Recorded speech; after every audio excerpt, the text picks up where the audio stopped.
funny game, football. Very funny game indeed. Norwich City 1, West Bromwich Albion 0 at Carrow Road on a very sunny late March day. Spring has sprung and Josh Sargent has very much sprung as well. Look, it's amazing how football works, and margins are very small, and ultimately I think Norwich will probably just about miss out on the playoffs this season through the finest of margins. I look back at recent weeks, Derby County, when Jack Stacey decided it would be a good idea to kick someone in the head. We were a kick away from winning that game. We were a Jakob Sorensen brain fart away from winning against Blackburn Rovers. And if you have won those two games, you're in the top six. Actually, Norwich City are 10th. They're 5 points off the playoffs at the moment. They were further away than that after 92 minutes against West Brom today. And they were probably a couple of minutes away from being booed off the pitch at Carrow Road. And actually, they were applauded off the pitch in a very jubilant fashion. The Barclay was for a small portion of the game and late on in the game. Fairly happy with how the game ended. Look, a last-minute winner is a beautiful thing. It's a great feeling. We've not had too many of them this season. Actually, a lot of the late goals have been against Norwich City. I look back to Derby and Blackburn earlier on in the season. Most of the goals late on in games have been to the detriment of Norwich City. So it's nice that we kind of got one up on West Brom today. And I just think, today's performance was a real example of we're not far off it, actually. West Brom are still 6th.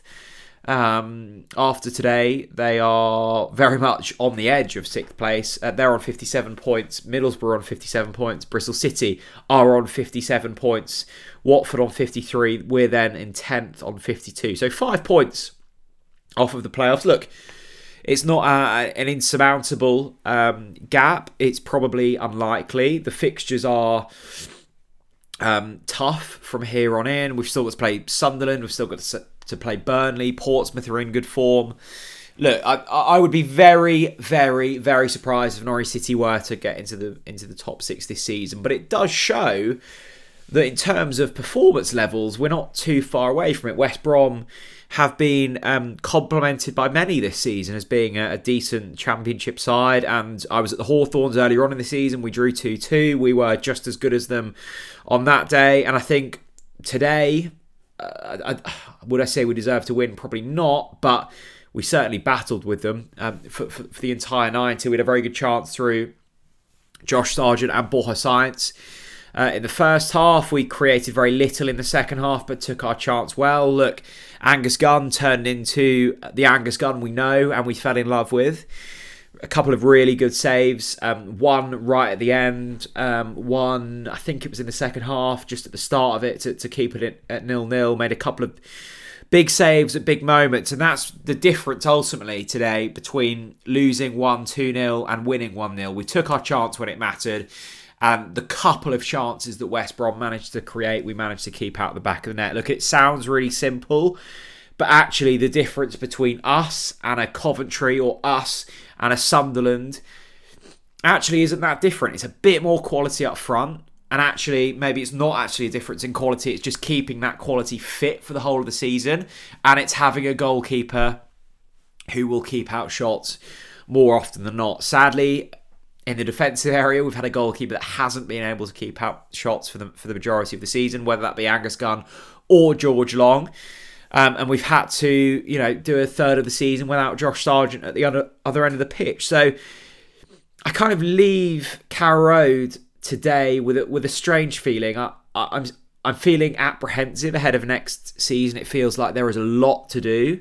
It feels like this summer is huge. We are going to be without probably at least half of the side that we saw play today. I don't think that's necessarily a bad thing, but it means that there's a hell of a lot of work to do over the summer. And it also leaves me feeling quietly optimistic because we've seen Hull at home and Luton at home and Watford at home. Performances where we have been genuinely very good and the football has been attractive on the eye. And it feels like everything has clicked. And we've also had performances like Sheffield Wednesday and Oxford where we've looked completely devoid of ideas, and when push comes to shove, we've ultimately not had it. So I think we've learnt a lot this season. I think sadly for the last kind of 8 games of this season, there's not a whole lot to play for. Look, Johannes is coming out with good chat, and he's saying that there's still a small margin of playoffs. If you're going off the celebration from Josh Sargent at the end of that game, I think the players still think there's something to play for.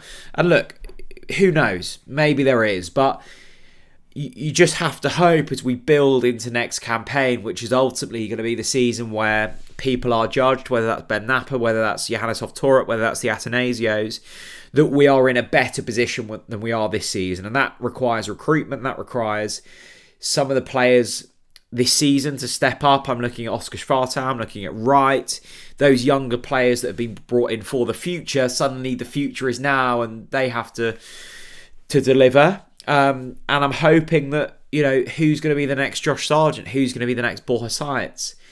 Someone will step up, I'm sure of it. So it's going to be exciting to see who that is. I leave Carrow Road with mixed feelings. For the most part, it was a fairly passive, fairly negative performance. There were comments from Johannes in the week saying that we give the ball away too much. I think that ultimately led to a position where we were slightly more apprehensive on the ball and not willing to play a really kind of dangerous pass that 7 times out of 10 you probably lose, but 3 times out of the 10 creates a really good opportunity. And ultimately it was down to a brilliant Marcelino Nunes kind of outside of the boot pass into Josh Sargent. It was a great finish from the best striker in the Championship.